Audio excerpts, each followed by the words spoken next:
First off, is that hydrogen is dangerous. Hey. Yes. Everyone needs to know that hydrogen is dangerous if not properly handled. Do you know that natural gas, the one that we are very used to use in our house, has killed more people than nuclear? Than nuclear bomb? Yes. Wow.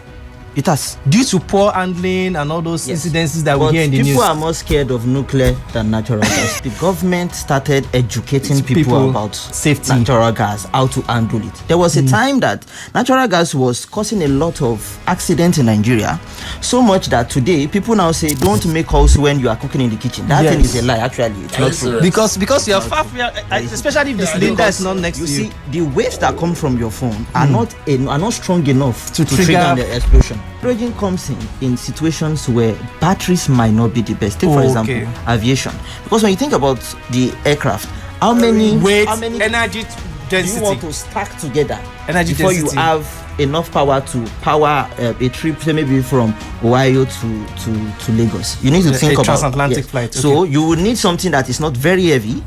Hydrogen is not very heavy and also gives you high amount of energy. Hydrogen produces that. Watts on mainland 98.3 FM keeps you informed, inspired, and one step ahead with the energy transition. Ready to power up? Strap in and let's get into the conversation.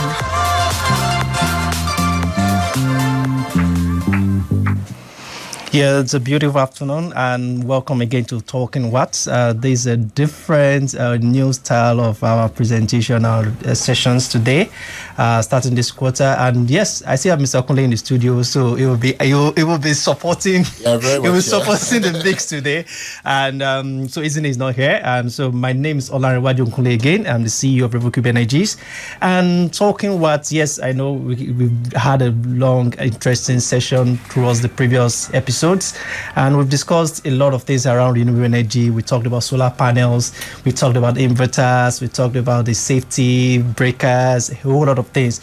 But there's a special mix to the equation today, and it's just sometimes this is somehow out of the norm when we talk of energy in Nigeria. We are having a conversation around hydrogen today. So a lot of people wonder that what's hydrogen? Although you have hydrogen inside of petrol, diesel, they are all called hydrocarbons, right? So we have Mr. Ayodeji in the studio with us, live in the studio with us, and he is the expert with renewables along the energy line and on the hydrogen line. So I can talk solar, but I think this is a different world for me. So this is Mr. Ayodeji Stephen. He's right here in the studio with us. He's the founder of HydroGEM Energy Advisory. Welcome, Mr. Ayodeji. Thank you so much. Thank you. And how was the ride there? Hope the road was smooth. I mean, it's Lagos, so sometimes you have the traffic, sometimes you don't. But it was a good one. And sometimes I always feel the pain of the listeners, especially when Mr. Kunle is throwing those old jams and suddenly we start talking energy. But it's still part of the energy though, and we still have a throwback later on.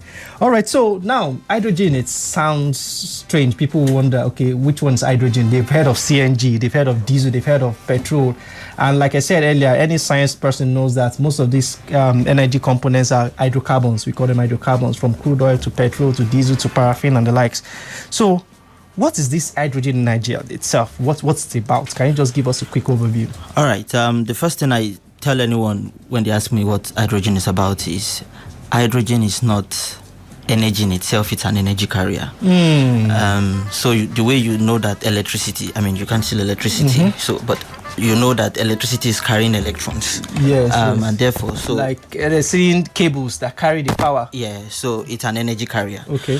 So hydrogen carries energy, and that's what makes it very useful. Now, what makes it different from the ones that we know very much is that when hydrogen is burning, it does not give off any carbon emission. So the output? What's the byproduct? The byproduct is just water. Water. Oh, beautiful, pure water. Yes, and that's the other side also. And you see the fact that water is pure. Yes. It's so pure that you can drink it. Wow.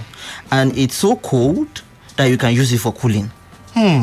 So Oftentimes in industrial applications, when let's say maybe Egbin power plant now, they produce hydrogen. That byproduct they use it for cooling within the organization also. Yeah, and that's one of the challenge we have with solar. For our business, we focus on commercial deployments, commercial industrial deployments, and fortunately for us, most of the factories and heavy duty entities that will power, they need a lot of the power during the day, and we can cut down their costs with solar panels. But when there's a shift and there's a lot of power needed at night, maybe a bar, an hotel, a club, and they have to drain a lot of power at night, then storage is expensive for solar systems. And that's one of the reasons why we also started researching, and that's fortunately how we met you, and having conversations about alternative sources of energy. So now, at what point, can you just tell us how hydrogen aligns with the future of energy in Nigeria? Okay, hydrogen is not in our future. It is now. It's now. I think I was at Landmark some days ago, the Nigerian Energy Leadership Summit, and we had a conversation. And one of the things we were talking about is we need to begin to think about hydrogen now. And currently, my friend who works with GIZ, Hilary, he mentioned out that there is the Nigerian hydrogen policy in draft currently, and it's already been circulated around the necessary parastatals for them to vet it, to look into it and see if it will pass and it would work for us. So when I say hydrogen is not in our future, it means that things are already happening on it. Take for example, like I mentioned, Egbin produces its own hydrogen. A lot of the oil and gas companies, in fact all of them, the oil and gas companies in Nigeria make use of hydrogen. Usually what happens is that they produce it at an amount that is only useful for them, because the issue now is scaling and commercialization. So when we begin to think about commercialization, where can we use it, which would probably go into your question in terms of in Nigeria is about 150 million. I know. No, we are 200 and something million now. Well, as an energy person, I have those who have access, those who need the energy, or those who have access to energy. All right, I have my bias around those figures. But Nigeria is about, as I said, 250 million people. So, and there is a lot of energy consumption in the country every day. Where can hydrogen be useful for us today? I would say that a soft landing for hydrogen in Nigeria is the trucks we find on our way. I'm doing my PhD. My PhD is focused on transport decarbonization. And recently I did a study, albeit for an European country, but some of these things can be replicated even though locally. Because I focused on trucks in that study. And we found out that one of the best use advantages of hydrogen would be in the trucking systems across the country. The reason for that is because an alternative would be batteries, but batteries would not work. Usually, batteries have a kilometer range of about 300 to 600 kilometers. Depending on the capacity. Let's say the best batteries we have today, should you charge it to its fullest, the highest you would have it run is about 600 kilometers. Yes. But take for example, you are traveling from Lagos to Calabar, which most of the trucks do. I mean, the trucks that carry maybe coconut from the north down to the south and all of those. So hydrogen is a way that we can decarbonize them. And one of the things that we found during that study, take for example, Ireland was our case study. 55% of emissions, road emissions in Ireland, comes from the trucks. Yeah, because those are bigger engines. But guess what? Those trucks only make up 3% of the vehicles on the road. Do you see the opportunity in that? The opportunity is if we can decarbonize just 3%, we would remove 55% of emissions. And so, thank you so much, Mr. Ayodeji. And I know listeners are listening. We'll soon give out the numbers for the calls. And so, in Nigeria now, the reality that came in is CNG, especially when petrol changed gear for us. And the petrol hit us the same way, Bande, almost at around the same time, and the reality sets in. I've seen people that are used to the GX460 and the V8 engines, they were parking there for Corollas because cost of energy. Now, you heard what Alhaji was doing for his trucks. He started deploying CNG powered trucks and all those things. Can we call CNG trucks, is that also part of decarbonization, or CNG also produces some sort of carbon like the regular hydrocarbons like diesel and the likes? Well, so this is it. It's just the lesser of some evils. Okay, it's the lesser evil. Yes. But see some sprinkles. Yes, because CNG is What's the byproduct Gas. for CNG when it burns, please? It's carbon. Carbon. Oh, Yes. it produces carbon. It's gas. It's gas. CNG. It's Okay. compressed natural gas. Okay. So it's natural gas, just compressed. Okay. That's it.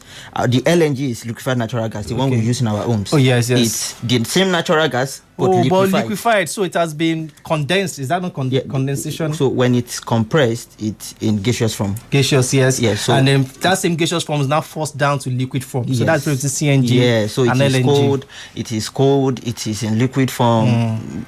Very low temperature, about minus 600 degrees Celsius. Whoa. So the difference is that it is compressed. It is still the same natural gas. So but the byproduct, the byproduct is still carbon. Where I'm pushing the conversation to, it can be surprising because it's slightly deviation from our conversation, right? When CNG came into town, videos were circulating of CNG cylinders exploding. It's a lie. People, that was what. I'll tell you. For me in the solar system, right? I've seen people. There was a time people shared videos of a rooftop that was on fire, claiming that it was solar panels that caused the fire. So, and I had to debunk it. I had to hold an episode of our show to debunk it and prove to them that this fire was not triggered by the solar panel. Okay. So why I'm asking this is because see. Anything that deviates an average Nigerian from the norm, and they are going away from what they know. It took a while before a lot of people started adopting solar systems and batteries. And whenever anything goes wrong with solar systems, they just blacklist every solar system, right? Yeah. And people are not really ready to patiently go through the curves and understand the technology behind it. So now, hydrogen coming into the forefront and people having conversations around hydrogen, there's a tendency that there will be some level of friction in terms of adopting it. Yeah. So can you explain? So why we are on the show now is to know where there's knowledge. What you are not scared of what you know. It's what you don't know that scares you, right? Yeah. So now, how can you debunk the myths around hydrogen safety? First off, is that hydrogen is dangerous. Hey. Yes. Everyone needs to know that hydrogen is dangerous. Dangerous. If not properly Handled. handled. And I'll give you an Like example. the hydrogen bomb? I'll give you an example. Do you know that natural gas, the one that we are very used to Cooking gas, we yes. use in our house, Yes. has killed more people than nuclear? The nuclear bomb? Yes. Wow. It has. Due to poor handling and all those Yes. incidences that But we hear in the news. people are more scared of nuclear than natural gas. What happened? It is that the government started educating people about safety, natural gas, how to handle it. There was a time that natural gas was causing a lot of accidents in Nigeria, so much that today people now say don't make house when you are cooking in the kitchen. That thing is a lie. Actually, it's not true. Because you are far from, especially if the cylinder is not next to you. You see, the waves that come from your phone are not strong enough to trigger the explosion. They are not strong enough, so it's a lie. But you see, what you should know. It is a lie. For generator. While pouring fuel in generator, that one. See, the I thing think is, I think I've seen video for that one. The only reason that will happen is because your generator was on. Okay, it was running. Yes. So it was not your phone that caused the explosion. It's like you are in a filling station. If you keep the car on and you are putting that's dangerous without a call. But you know, we've seen situations where at night now power is interrupted. Somebody put the phone touch in their mouth like this. The gen, there's a football match going on, so the gen must not go off. So they've still started the gen before. It is not you know the picture of the generators I'm talking about. So they put the phone in the mouth like this, tilt it, and start pouring fuel without turning it off. Is that one safe? That phone, that's the only source of light they have left. It's usually the head touch light phone. Yes. Can you tell me that the waves those phones that when they are phone ringing, radio is shaking. Yes, but is that strong enough to cause an explosion? That's what we are trying to. That's why we're trying to confirm now. That's why we are trying to allay the fear now. When we think about it. So back to hydrogen. It just shows us that we need to do a lot of education around hydrogen because, like you said, what people don't know is what scares them. Yes, that's what scares them. Take for example, I'll give you an example. If hydrogen, let's say we have an hydrogen cylinder here. Okay. If it were burning, you would not see the flame. Hey, you would not see that's the a flame. terrible fire. That is it. And it is real fire. Yes. And the thing is that when hydrogen starts burning, it won't start attacking from below. It will target the ceiling first. So one of the things that we now need to do is we need to begin to train people. And one of I know an organization, Mission Hydrogen. They have developed an hydrogen cook stove. So hydrogen can be used for cooking. In fact, I have a friend in Lobro. With all these things I've heard. Lobro University. Okay. So what I'm saying is there is a way you can work with technology. And which is the same with gas. We have reduced the amount of gas explosions that we have in the country today. There was a time gas used to kill a lot of people. Yes. But with training, with and explanation, with education, people began to know, don't do this around gas. Yes. But because of the many, and I will say this now, so because of the fear and concerns around gas, we even, which is why I mentioned the phone touch lighting, we now adopted assumptions, which is a Nigerian thing. Take for example, as a child, the child is told not to sit on the mortar. Yes. Right? I mean, everybody knows that it's all those superstitions. It's taboo. Don't eat while standing. All those things, your leg. Pregnant woman. But those are guidelines. Those they are are things safety said guidelines. Yeah. so that a child would just not do those things because of a perceived implication, the danger. So we need to, I would say this, we need to get hydrogen education to that place in Nigeria where people begin to understand how to deal with it. And one of the things I will tell you, I did a training with Ulster University in the UK, and one of the things our facilitator said was that currently the world has less than 10% of hydrogen safety engineers that the world needs. That already shows you that there is a huge gap even in hydrogen safety. So whoever is choosing career now, please, you can hear career path is loading. Hydrogen safety. And Ulster University also has a funded scholarship for that training course, and anyone that takes it becomes a post. I have a question. I have a question. So, by the way, I studied physics and the likes, and so chemistry tends to cross my paths. I studied physics. Oh, that's good. Physics electronics. So, so chemistry, I didn't like it, but I had to listen. Right, I needed to pass it. So I know that creating hydrogen, one of the main sources from paper, you have to split water molecules, right? Hydrogen, then oxygen. Yeah, that's one of the ways. Yeah. And from those way back in school days, we discussed and discovered that it consumes a lot of energy. I think, is that hydrolysis? Yes. That should be hydrolysis, right? Electrolysis. Yes. So whatever energy we're trying to discuss now, remember that one of the reasons why we're discussing alternatives is we're trying to do two things. We are trying to make three things. We're trying to create, and we're trying to solve for energies that are relatively available, that's sustainable. So it's not like today there's scarcity, there's tomorrow there's Second thing, we're trying to create energy that's dependable. We have energy, but sometimes it all goes off anytime. So that's another thing. And the third thing, costs. So those are the three parameters that people consider when switching to alternative source of energy from whatever they've been using before. Yeah. How cost effective is the value chain for hydrogen in terms of the production, the transport? And you said passively that hydrogen itself is a carrier of energy, not necessarily the source of energy itself. Yeah. So how cost effective is that? From what I've heard now, only blue, it can do this, it can do that. So it means that will it cost so much to protect safety? So will it cost so much to create the safety around it, to produce it, and also to get value from it? Great. First off, the safety is not the expensive part. The safety is just knowledge. Okay. When people are equipped with knowledge, they know how to handle it. They know what to do with it and what not to do. They know ways to even quench the fire when there is a fire. Okay. But talking about its cost, currently, you mentioned a form of hydrogen, which is green hydrogen, the one where electrolysis is involved. Okay. Electrolysis simply means there is an electrolyzer, which is a machine. Okay. It separates water into hydrogen and oxygen. Okay. Now, when you get the hydrogen is what you can either compress it. That oxygen, because hydrogen is naturally occurring in the atmosphere. You see, there will be oxygen, right? So the oxygen automatically combines with hydrogen in the atmosphere, and then you get water back. Clean so water. It has that clean water that I mentioned. Now, oxygen is usually very cold. That's why the water will then be cold. Another way to produce hydrogen is through steam methane reforming, where you crack methane, CH4, and then you separate it to carbon and hydrogen. Yeah. So that carbon is the byproduct, and the hydrogen is the hydrogen that we need. Okay. Now, the difference between another form of hydrogen which is the grey hydrogen. So I've mentioned one now, the green hydrogen where we use electrolysis. And the one from methane. The blue hydrogen is the one from methane.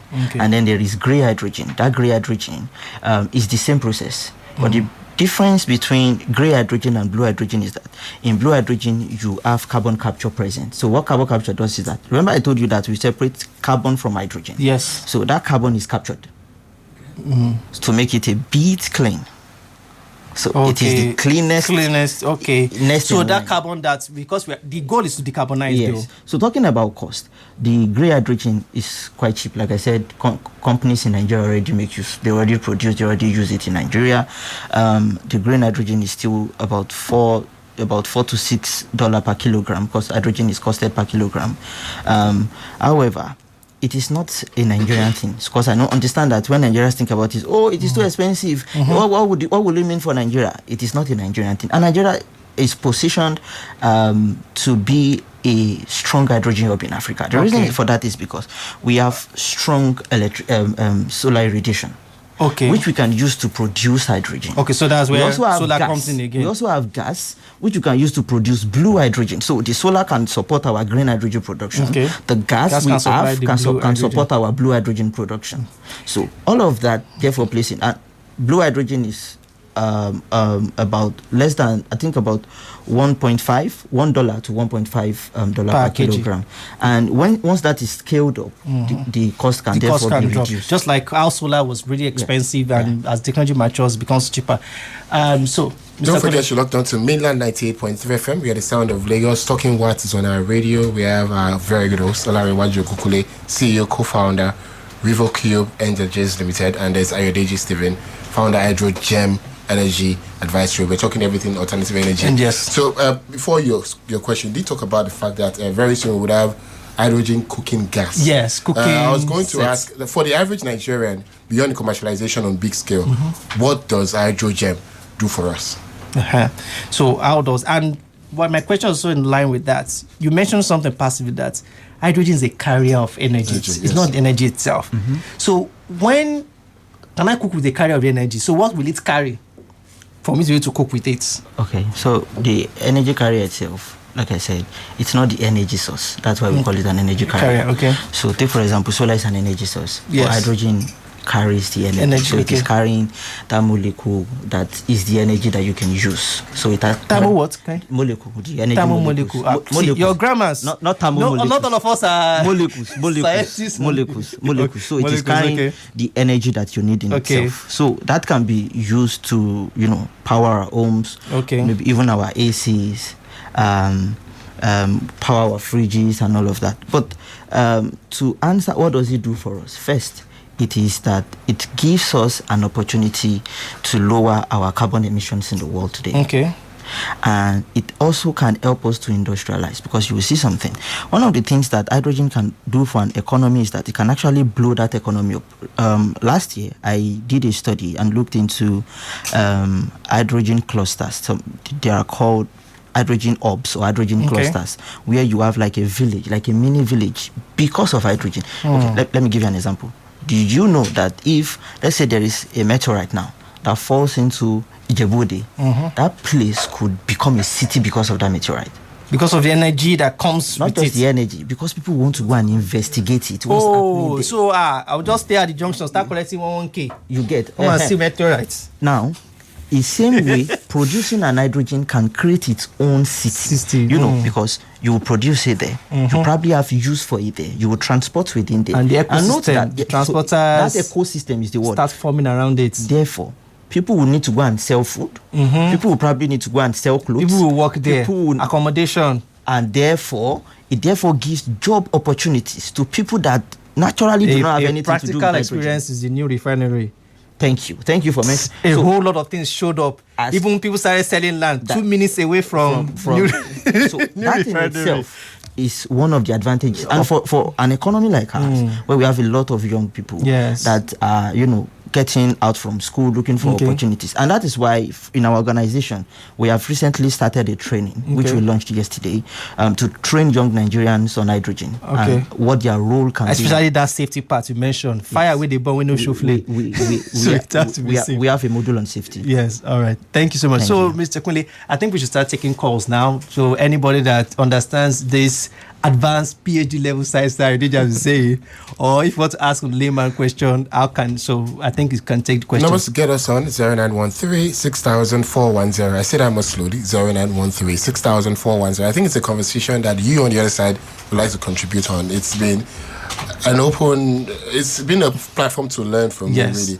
And I think you calling us from anywhere and everywhere locked onto the radio station should as well ask our guests the question. 0913 6410. Let's talk alternative energy. Let's talk hydrogen. Hydrogen today. Not solar, not inverters today. What's your thoughts? What do you think Nigeria is ready?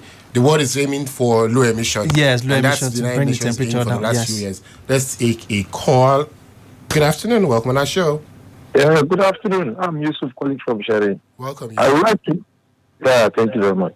I would like to know whether that hydrogen that you are talking about has any correlation with the medical line, hydrogen peroxide. Yes.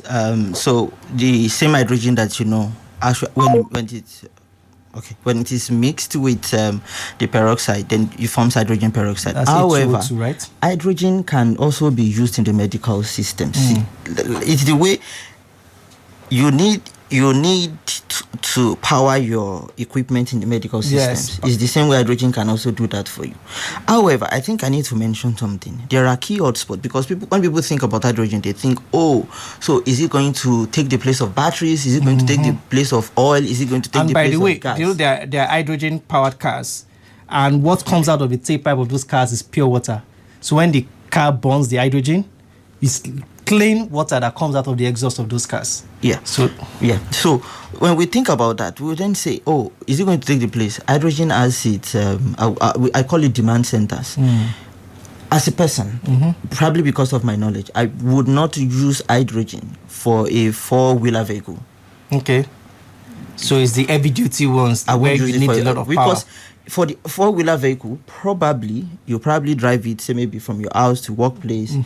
The batteries can work. Remember when I mentioned the 300 to 600 kilometer range? And the new those carbon ones batteries already can work for that. So I won't want to mix that elsewhere. And I have a slight question. Sorry for interrupting you. So if hydrogen is cool, by the time combusts, oxygen creates cold water, right? Yeah. So would hydrogen engines need some sort of cooling system or to just cool itself? So within the systems, usually a fuel cell system, there is a recycling that causes that same water to cool it back.